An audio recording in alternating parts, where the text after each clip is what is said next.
Hi, everyone. Thank you so much for coming today. Welcome to What I Wish My Mom Knew About Raising a Deaf Child. My name is Katie Norton, and I am the social media strategist here at Perkins, and my pronouns are she, her. Just for accessibility purposes, I am a white woman with curly blonde hair, and I am wearing a black shirt with white polka dots on it. And as well, just a few housekeeping reminders, please save your questions for the end. I have purposefully built in a Q&A session, so we'll definitely have time to do that after. And the questions in person will be read first, and then we'll get to the online option for our online friends. And when we're answering your questions in person, a volunteer in the room will take the mic to you, and someone else will read the questions out loud for our online friends. So the way I've laid this out is we're going to do a short presentation about myself, and then we'll get into the QA session. So I'm not going to read a whole bio to you, because the point is I want you to learn about me through my life. So I have some pictures up on the screen. I have a headshot of myself with French braids and my hearing aids. I have a picture of me at a bench pressing competition because I'm a power lifter. I have a picture of me as a young child with my hands clasped at the dining room table. I also played soccer in high school. I was a goalie, so I have a picture of me in net. And I am a power lifter, like I said before, so I have a picture of me deadlifting 255 pounds. I have to say the amount because I'm very proud of that. And finally, a picture of me as a young child pointing out into the distance. And of course, this presentation is what I wish my mom knew about raising a deaf child. So meet my mom. This is Dana. She's not here today, but she's here in spirit. And I have a few pictures of her and I as well. So this is a photo of her and I on a merry-go-round as a child when we're sitting on a horse. She's behind me. We have a picture of us at my high school senior night, and a picture of us when she moved me into college sitting on my dorm bed, and finally a recent picture of us in St. Thomas when we took a vacation together. So I was adopted from Kaliningrad, Russia by my mom, Dana, when I was 7 months old. And she took me back to the United States, and we went through a medical evaluation that all internationally adopted babies go through because the care abroad isn't to the same standard as it is in the US. So they want to examine every baby just to make sure if there's anything they missed abroad, they catch it in the US. So we went through all of the checklist, eyes, fine, motor skills, fine, everything else fine. But my mom started to notice during this checkup that I only reacted to stuff in front of me, not behind me. And then one of the workers there shook a little toy monkey behind my head, and it didn't respond. And they were like, that's a little strange. So then they did it again, didn't respond. And so they referred me to Boston Children's Hospital, where I had auditory brain stem testing done because you can't just ask a newborn baby, hey, did you hear that? And raise your hand. You have to stimulate them through different ways. And so that was the confirmation that they needed, that I was diagnosed with bilateral severe to profound sensory neural hearing loss, and that was at 8 months old. And if anyone is curious, that is due to the connexin 26 protein on the GJB2 gene. Took me a while to learn that. And so now my mom is like, well, now what? She's a single mom who adopted me from Russia. She isn't deaf herself, so she has no idea what to do. So what does she do? She turns to the experts. And what do they say? They say, use listening and spoken language. And that is how we're communicating today. I'm talking, you're able to hear me, then you speak, and I'm able to hear you. And that worked out well for me. And then they said, try hearing aids. And if that doesn't work at age 2, maybe eventually try cochlear implants.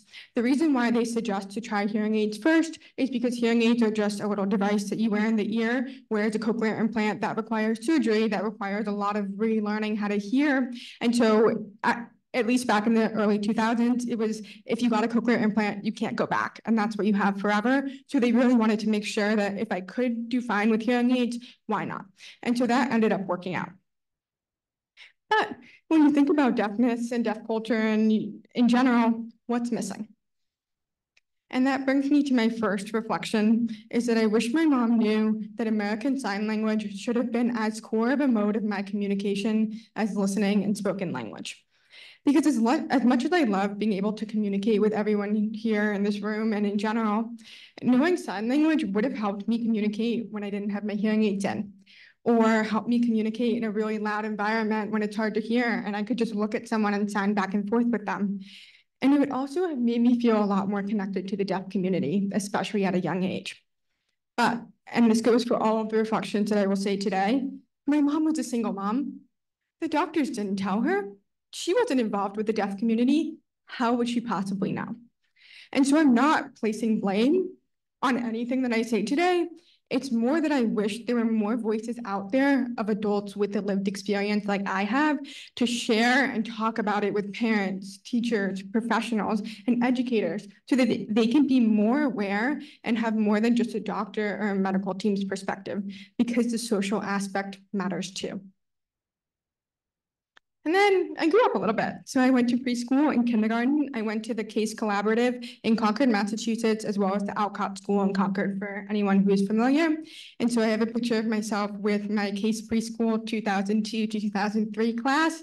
And it's a school picture, as well as a picture of me on the rug with some of my friends in preschool. And so this CASE Collaborative was a learning environment with other deaf students who wore hearing aids and cochlear implants and teachers of the deaf and hard of hearing. So they knew exactly how to make that classroom environment accessible. And then I got a little bit older. And so in first grade, we made the decision that I would be mainstreamed into the public school in my town in first grade. And this was the first time in my life where I'm really surrounded by peers without hearing loss and without teachers that know how to teach a deaf student. And now I have to make friends. And I consider myself a really outgoing person, yet I really, really struggled in groups as a child. I preferred one-on-one or small groups, but that wasn't the dynamic for my peers who really did prefer groups. And obviously I wanted to fit in and be part of all the other groups my age, so I joined them. I joined in with the girls. And so at recess, we would all go outside and play a game like tag or hide and seek and other things. And because it was hard for me to follow along in conversation, I unconsciously tried to be the leader of these groups so that I could dominate the conversation and always know what was going on. But obviously, when I did this, the girls who actually wanted to be leaders and declared themselves as leaders weren't so nice to me because I was taking their spot and they didn't like that. And so they would say, Katie, you can't play with us. Or they would tell the other girls, don't let her join because I'm the leader, she's not. And obviously, I still want to play, I still want to be involved. So I would try to form my own group with other girls or recruit people from the main group. And eventually, obviously, the girls, again, didn't like that. And so our parents had to get involved. And that brings me to my next reflection, that I wish my mom knew how difficult group settings would be for me, and that there was a reason behind why I always tried to be the leader of the group.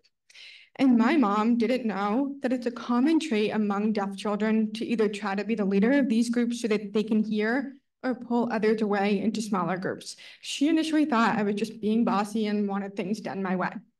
And again, this created a lot of conflict with me and other girls my age, but I couldn't help it. I wanted to hear and I wanted to participate just like everyone else. And when we would go to my audiologist every 6 months for those checkups, and she would always ask my mom more than just how's Katie's hearing, school, social settings, everything, because it's all connected. And so eventually my mom learned this, that there's a reason behind why I'm trying to be the leader, and we worked together with the parents, and eventually it was all resolved.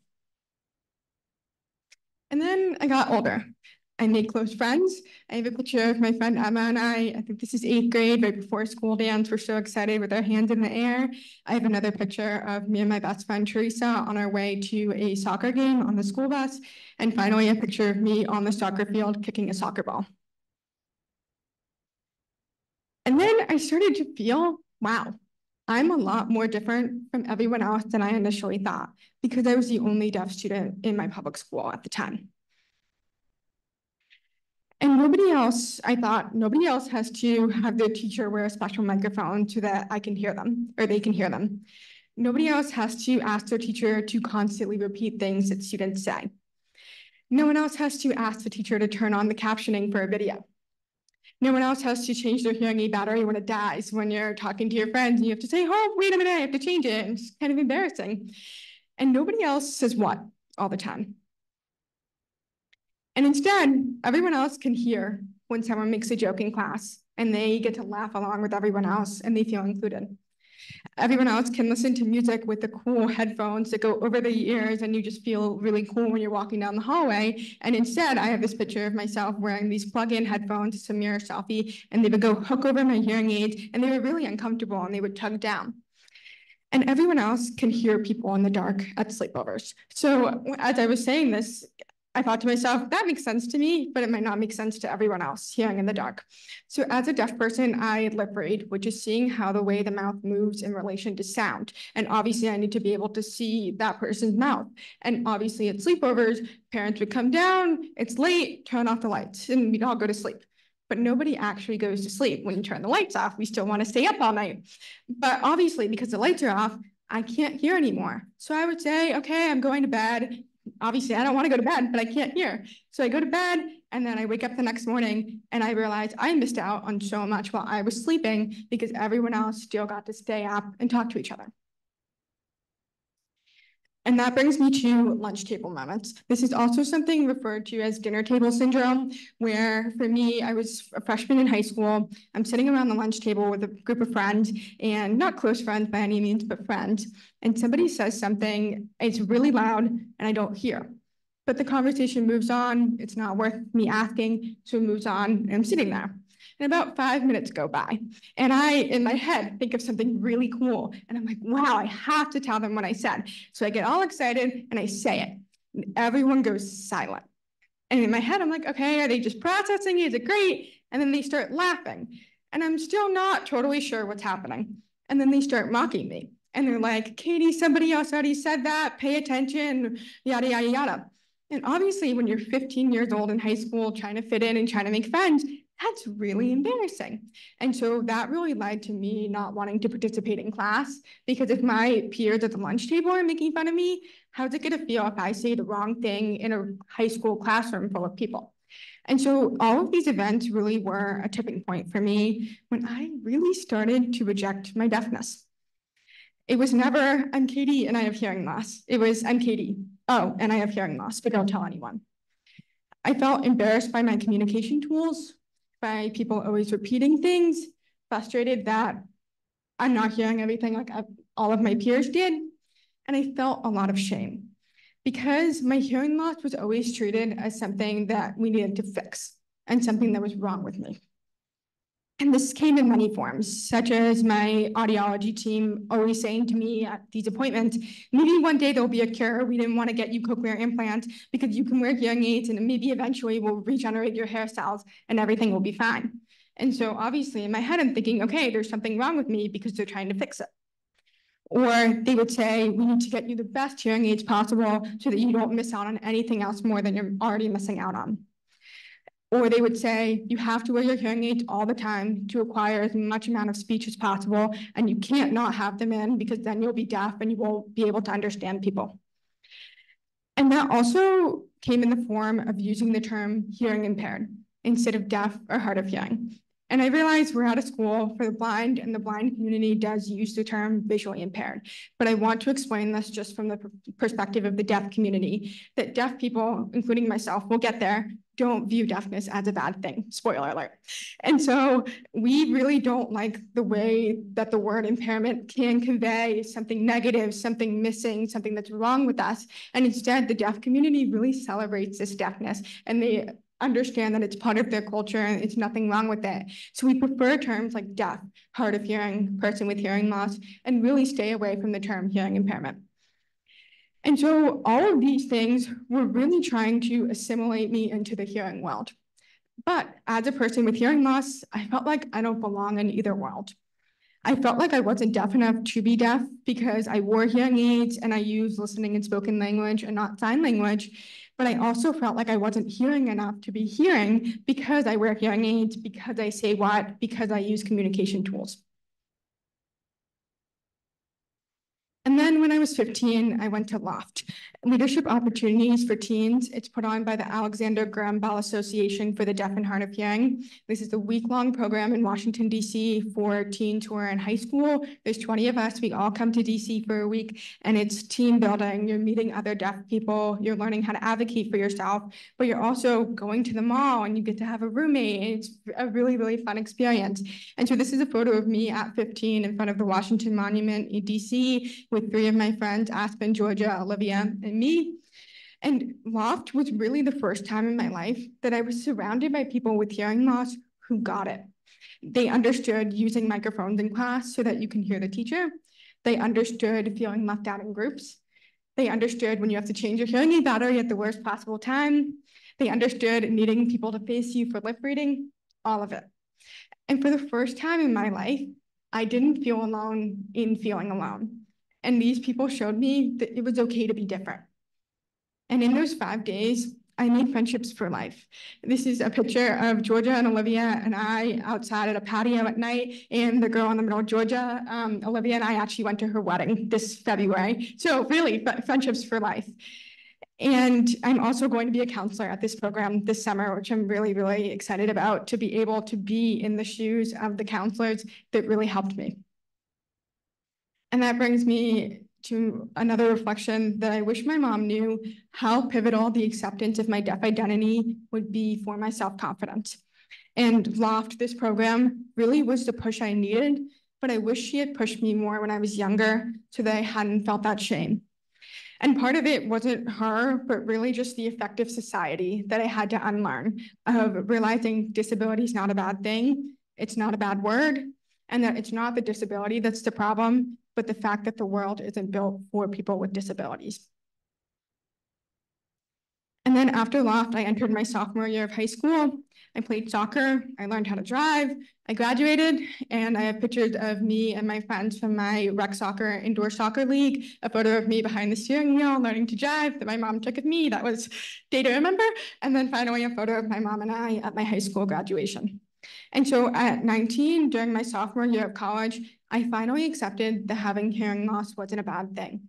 But I was born with my hearing loss, and it took me 19 years to finally accept it. And it took my mom even longer. And she truly did not, she thought she accepted it, but she truly didn't accept it until I did. And then I went to UMass Amherst. I got my bachelor's of business administration and management, and I'm currently the social media strategist at Perkins. So I have a couple photos of me in Northampton in a garden smiling, a photo of me in front of the Eisenberg School of Management at UMass Amherst in my graduation gown and cord, and then finally a photo of me at the Red Sox game filming the chorus singing the national anthem. And something huge for my acceptance of my deaf identity was starting my social media channels. And so I have an Instagram account, it's called KTN Lifts, and then my TikTok is Deaf Girl Lifts, if any of you want to follow me. And this was huge in being able to find that community online of others, people telling me my content is so interesting and engaging and educational. And these are people without hearing loss. They don't really have a stake in this, but they just want to learn more. And it really started a mindset shift for me of, I'm cool, I'm different. My hearing loss makes me unique, and I need to appreciate the good aspects of it. Like when I take my hearing aids out at night, I get to clock out from the world, and that's my me time. I don't want to hear any dishes in the kitchen. I don't want to hear any cars going down. And my hearing aids are out, don't talk to me. And I love that me time.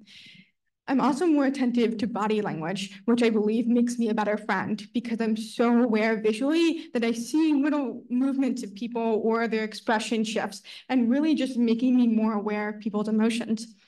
I also have Bluetooth hearing aids, so I turn my phone on, sound goes right to my ears. So I'm actually the cool one with the headphones this time. And finally, my hearing loss allows me to educate others on my own platforms and bring that disability representation to Perkins marketing and social media. And that brings me to my last reflection that I wish my mom knew it was all going to be okay. And so obviously, I also have to include something that she did right. And so I say, obviously, I say all these things of what I wish she knew, but I wouldn't change anything that she did. She knew exactly what she knew at the time. And all of what I went through has made me into the person that I am today. And I'm thankful for that. And so really, it's just about educating the future generation of what can we do better. And so I'm going to hit play for a video. Hello, my name is Katie. I have hearing loss, and this is my mother who does not have hearing loss. Because today is Mother's Day, I thought it could be fun to bring my mom in and talk about raising a kid with hearing loss and all that. And one thing that my mom did that I didn't love at the time was that whenever I had an issue with a teacher at school or anything, I had to be the one to go talk to them first before she would ever step in. So I wanted to ask you, like, why did you do that, and your thoughts on that? Well, I guess I seem like an evil witch to you.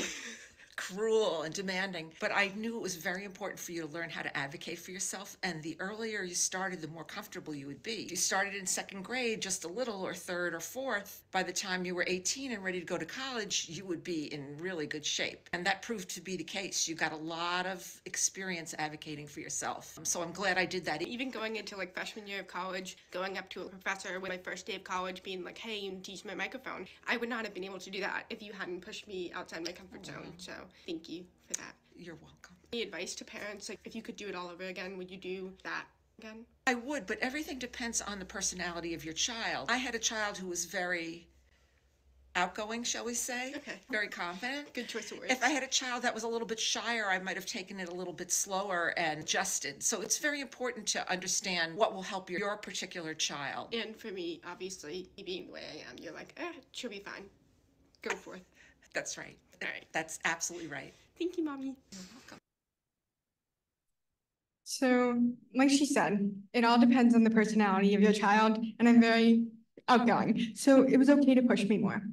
But if your child is more reserved, as she said, that is also okay. And so in high school, I had a 504 plan, not an IEP. And just to make sure we all know, an IEP is an individualized education program for the child that's really specialized. It's updated annually, and it includes those measurable goals, where the 504 plan is really just a list of accommodations without that need for specialized instruction, and it doesn't need to be updated every year. So it's more basic than the IEP. And I had a 504, and my mom knew that's not following her to college. And so when she gets to college, she's going to have to advocate for herself. We can't rely on disability services. We can't rely on the professors. Katie has to know what she needs and how to get it. And so obviously she started early in pushing me to go talk to those teachers in high school. But while she was doing that, I also never felt alone. I knew that if I didn't get what I needed, she would step in, or my speech language pathologist would, or my coordinators, or anyone. But it was really, Katie, I want you to have those building blocks that you need to then advocate for yourself later. But again, it won't work for everyone, and that's okay. Okay, and then that brings me to the question and answer session. We are going to take questions in person first, and then if any of our friends online have questions, they will be read out as well.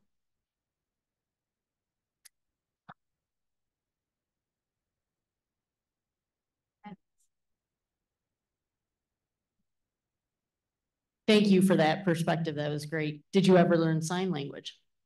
No, so I learned, well, kind of. I took American Sign Language 1 in college, which was great. And that was the semester that COVID happened. So halfway through the semester, we get sent home. So it becomes an online class, which it's really hard to learn a language online. And so I took American Sign Language 1. And then over the summer, in a summer course, I took American Sign Language 2 in the span of 3 weeks. So trying to learn a whole semester's worth of sign language in 3 weeks, I couldn't follow along. So then in the junior semester, fall semester, junior year, I take American Sign Language 3, and I can't follow along because I just learned the whole part of sign language 2 in 3 weeks. So I stopped after that because it was just, I couldn't follow along. I couldn't keep up. Eventually I wanted to relearn it, but my college said, you already took ASL 1, so you can't take it again. So maybe eventually I'll learn, but nobody else in my life signed, so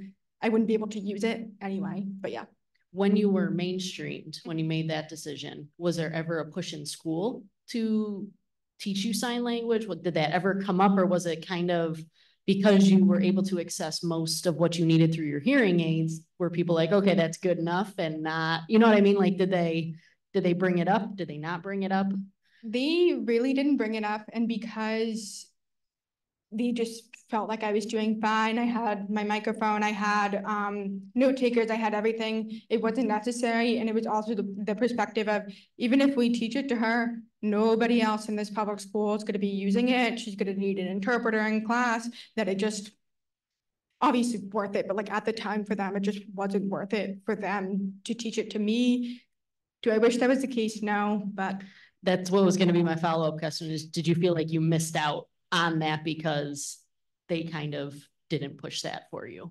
I would think so, yes. But again, like I said before, my mom didn't know the Mhm. school system. They know best. The doctors know best. My audiology team knows best. Why was she ever going to question that? So again, that's why I'm here today, because is it necessary? No, but it really will help eventually in that deaf identity and really just coming into yourself. So Thank you. thank you.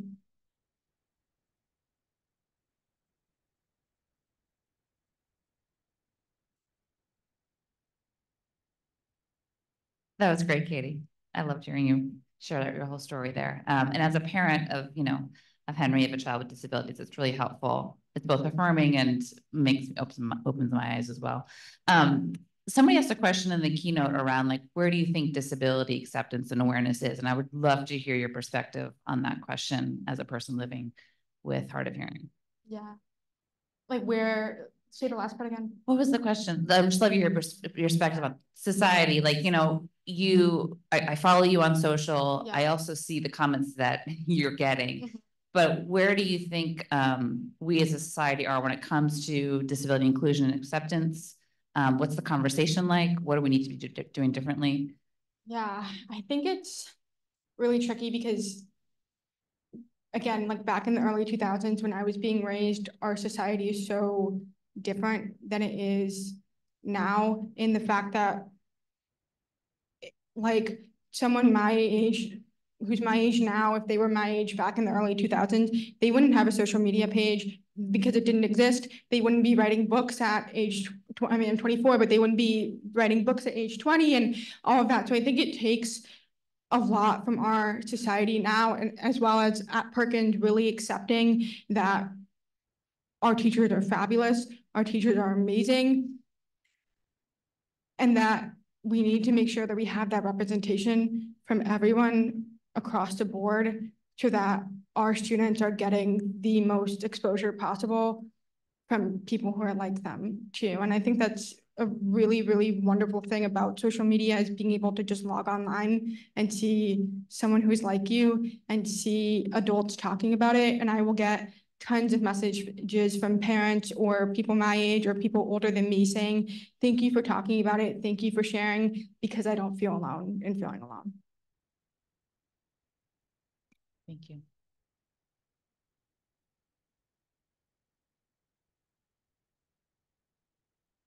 Hi, so that was wonderful. I have a son here in the deafblind program who's profoundly deaf both ears. And he doesn't have the auditory nerve, so he can't get the implants or anything. So I'm not fluent in sign, but I definitely have been taking years and years of sign language. And I'm trying my best as a hearing person to be involved in the deaf community. But I think when you were at the Loft camp, were other students in that, were they signers too, or were they all hearing? None of them, the requirement was that you Or had to hard. communicate through listening and spoken language Okay. for Loft, just because they wanted everyone to be able to communicate with everyone. But again, I don't think our society is there yet to have this same thing, duplicate it, but just have it for teens that sign too. So maybe eventually, but right now they're just not there yet. So. Right. Awesome. Thank you so much. I'll say that. Yeah, any questions? Okay. I'm going to pass the mic to Matt and let me know if you need to repeat anything. The first question is from Jemiah Green. She asks, are there things you wish your teachers, administrators, and or state/district leaders knew? Can you repeat that? Sure.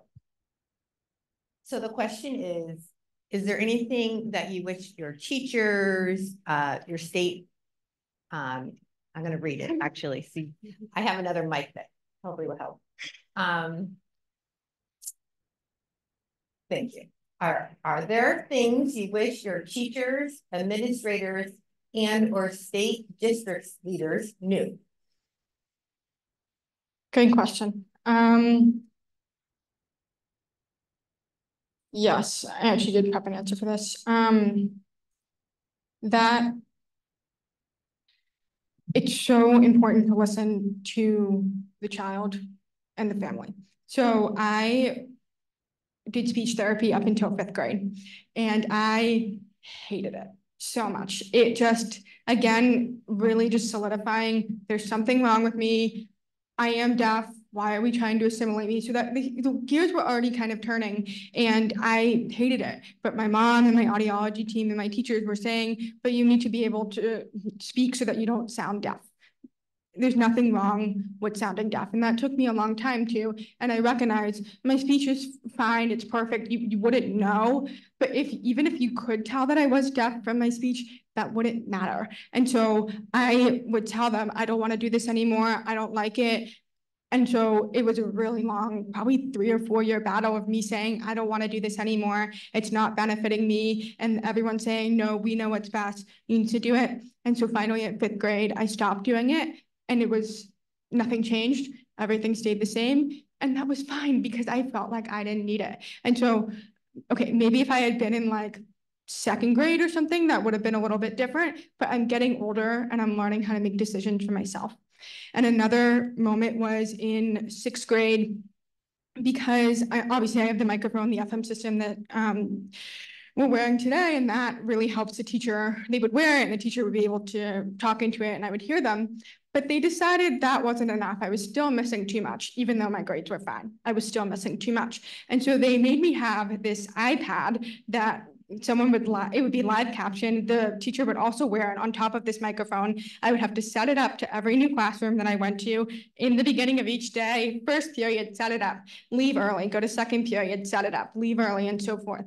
And it would caption out what the person was saying, but it wasn't accurate because AI just isn't really there. It wasn't right at the time and when I was in 6th grade. And so it would be wrong, or swears would pop up on the screen or something. And obviously, if you're in 6th grade, that's a huge distraction if the teacher says one thing and then the iPad says something else. So everybody runs over and they're like, oh, what they say. And obviously that's a huge distraction. And it's drawing attention to my hearing loss when I didn't want it. And it just didn't work. My grades actually slipped that semester because it was being more of a distraction. And so eventually, you know, I'm continuing to say, this isn't working, I don't want it. And so it's really just, if that person is saying, I don't want it, it's not benefiting me, there's no reason to keep doing it. If you really believe that they're missing out or doing something, try something new. Don't try to make something stick when it's not.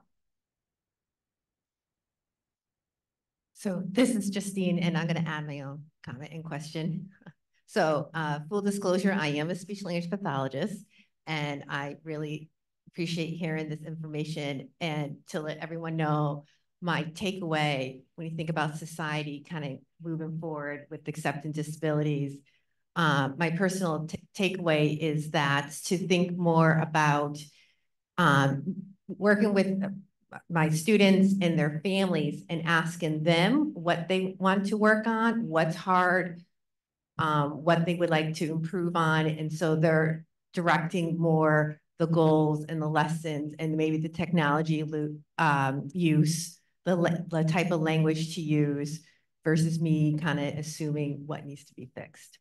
Yeah. So thanks for sharing that. I love that. And something else that my mom did is obviously, you know, 504 plans aren't updated every year, but we still made it a point that at the beginning of the school year, me and my team, or my mom and my team would meet. And then at the end of the school year, they would meet. And so just to make sure that everything is being followed. And in high school, I remember saying to my mom, can I be part of these meetings? Because she was empowering me to start advocating for myself. And so I would sit in on these 504 plan meetings, seeing how adults were advocating for me, really seeing that like there's a reason why there's muffling caps on the bottom of chairs so that they're not distracting me when they scrape across, or a reason why I'm sitting away from the vent and I'm sitting on the opposite side in the classroom so that the air isn't distracting me. And so really just showing me how many different accommodations out there were for me, and how in college, that also helped me carry it along of, okay, in a lecture hall, maybe I shouldn't sit all the way in the back because I'm not gonna be able to hear, or maybe I should sit on the opposite side of the door so that I can hear.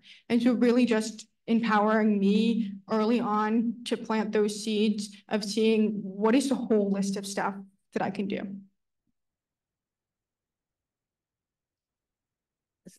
So there's another question online. You discussed about high school having issues with peers.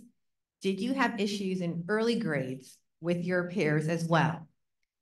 My daughter is going to kindergarten next year, and I am very worried how her peers will interact with her. Thank you for your question. Like I mentioned before, with the first grade and the kids not allowing me to play with them, that was definitely a big issue. So I would really say, have those conferences with your child's teacher, have those conferences with your child's team, and check in advance to make sure that if things aren't going great, that you're smoothing that over before it becomes a true issue. The other thing I would say is, where did I put this? Another thing that I did I think this maybe started in third grade, is we would have a microphone like this that was for the students to pass around as well as the teacher, and people would, like make funny noises in it, or they would tap it and whatever. And so what we ended up doing, because we realized people didn't really know what my hearing aids were, and I would have I would do a presentation that would explain, like, these are my hearing aids, this is how it works, and I would take my hearing aid out and I would pass it along, and everybody in the room who was in my class would be able to understand it, maybe put it in their ear, be way too loud for them, but really just normalizing the fact that, like, there's a kid in your class who's a little bit different. Here's what makes them different, here's what it is, and empowering them to then advocate for themselves. Obviously, in kindergarten, that might be a little more difficult, but as you get older, or maybe it's something that you can do as a parent with your child's teacher to come in and really just share, because kids don't know, if their parents don't have disabilities, how would they know how to interact, and really just educating everyone else around us. Thank you. Okay, that was the last question online. Any other questions? Oh, there you go. I'm just thinking about, you said that when you were 19 and in college is when you kind of came to a place of acceptance about having hearing loss and that being a part of your identity.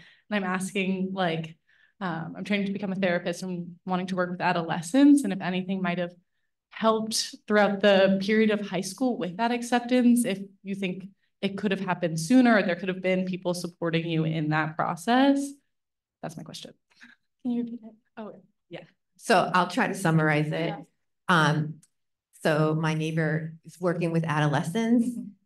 So she is looking, if you have any advice to help with the process of self-acceptance. You were talking about accepting your deafness around age 19. And so is there any more information you can share with her to help her students kind of get to that spot? Yes. Are they deaf as well, or?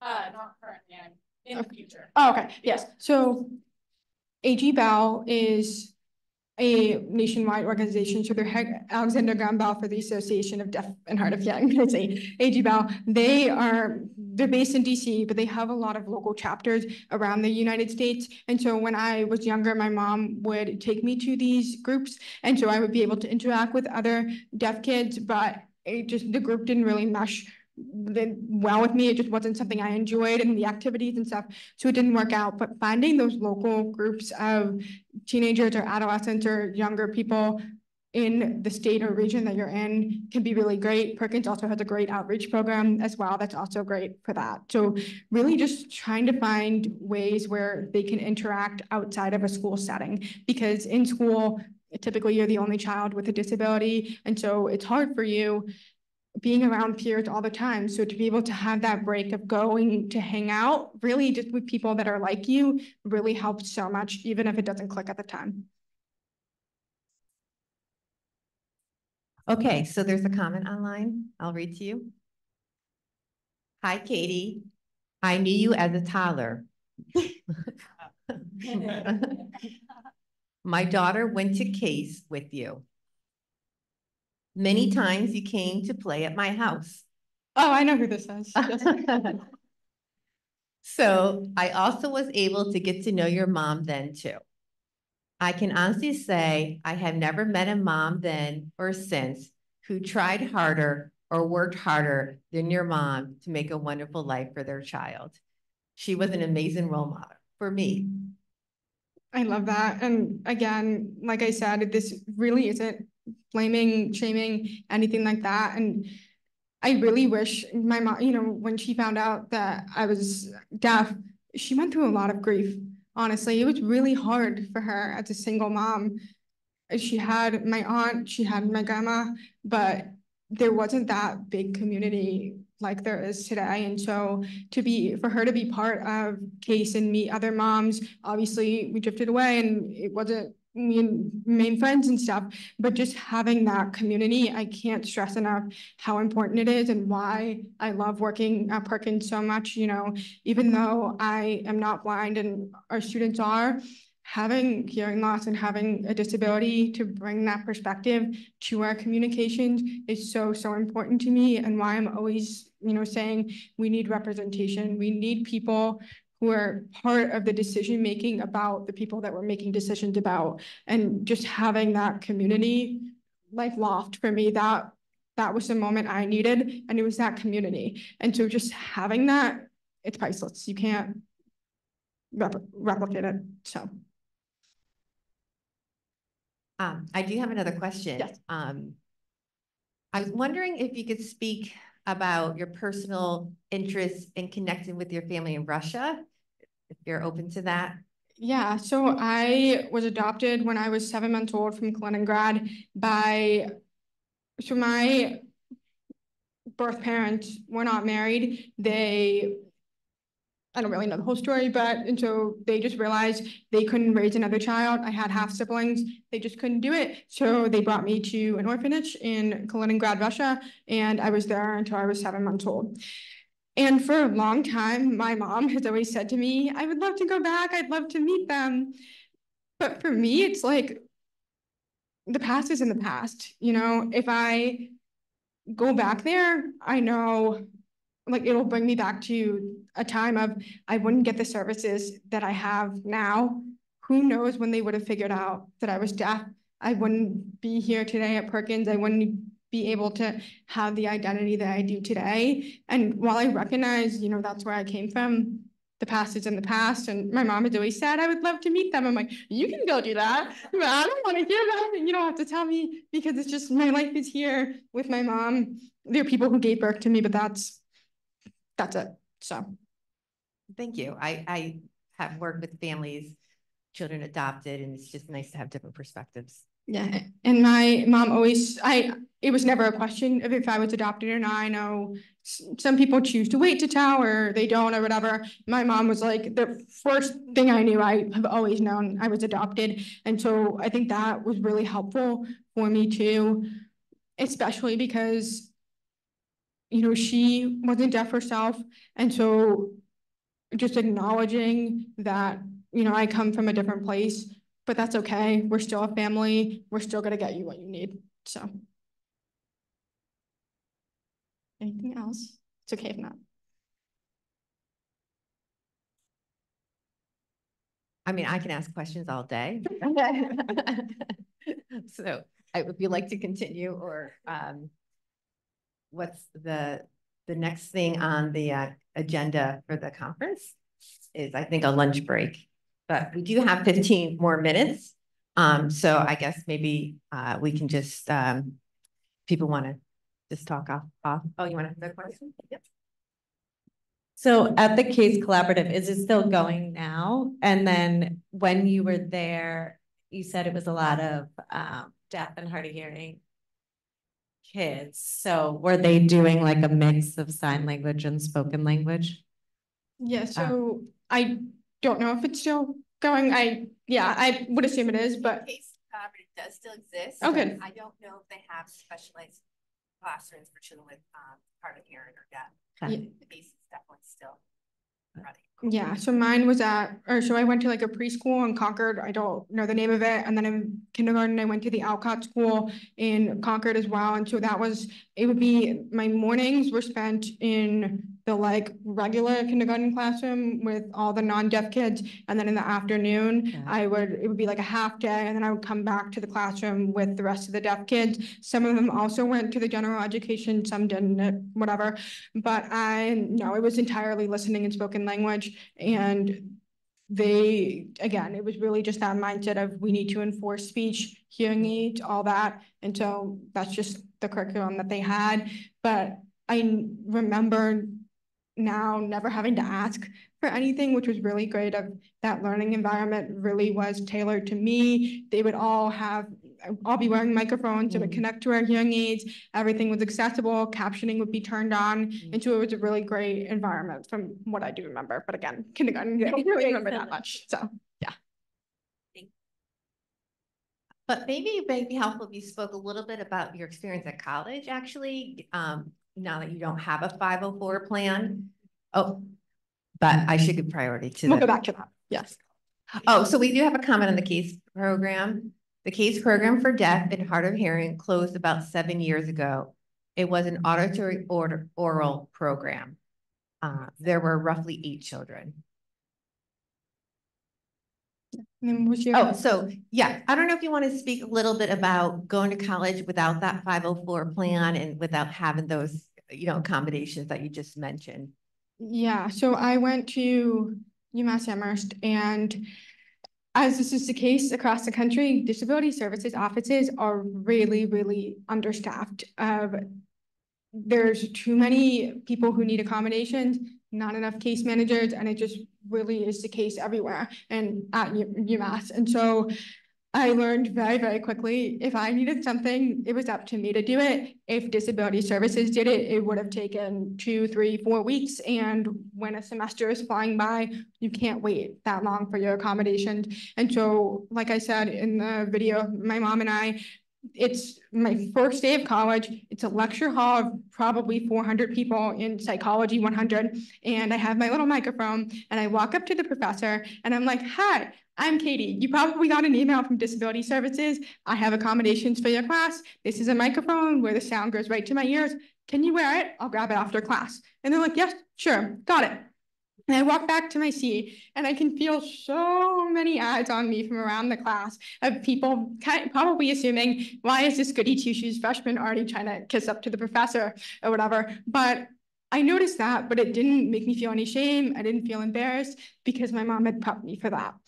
But I also had a professor who didn't want to wear my microphone, despite him wearing probably the tightest tie I've ever seen. And him saying, it's going to be around my neck, it's going to hurt. And I just remember staring at his tie and being like, but you're wearing that. Why can't you wear my microphone? And I'm sure Justine can say it's not tight or anything. Yeah. I'm wearing a lanyard. Yeah, it's not. So he didn't want to wear it. And that really just came from the place of him not really knowing what it was for, didn't understand it because disability services wasn't educating them. And so I went to his office hours, I sat down with him and his TAs and I said, you're going to wear this, like it or not, because I need to hear you. And he, really, really respected that. And so he ended up wearing it. And I had another time, I want to say, even though I'm telling stories about professors that didn't accommodate me, 98% of them were fabulous. So this is just a few, bad apples in the group. And there's one professor.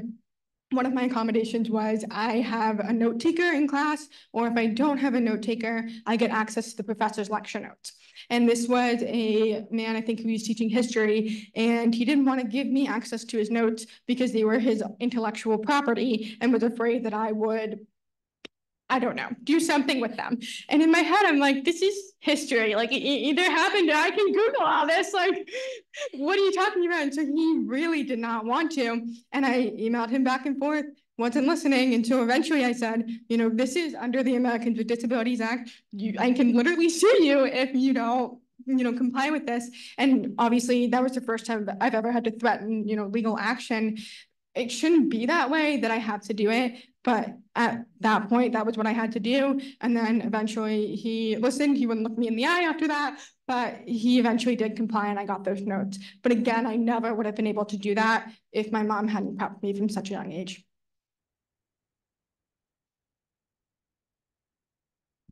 One more question from online.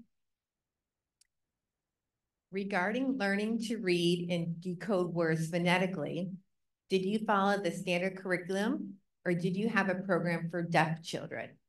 I have no idea. Yeah, I have no idea. I think I have no idea, to be honest. Okay. Yeah, I don't know. I would assume, I think just reading with all the other kids in my class, but yeah, should probably ask about that, but ask your mom. Yeah. she would know. Any other questions? I have one more.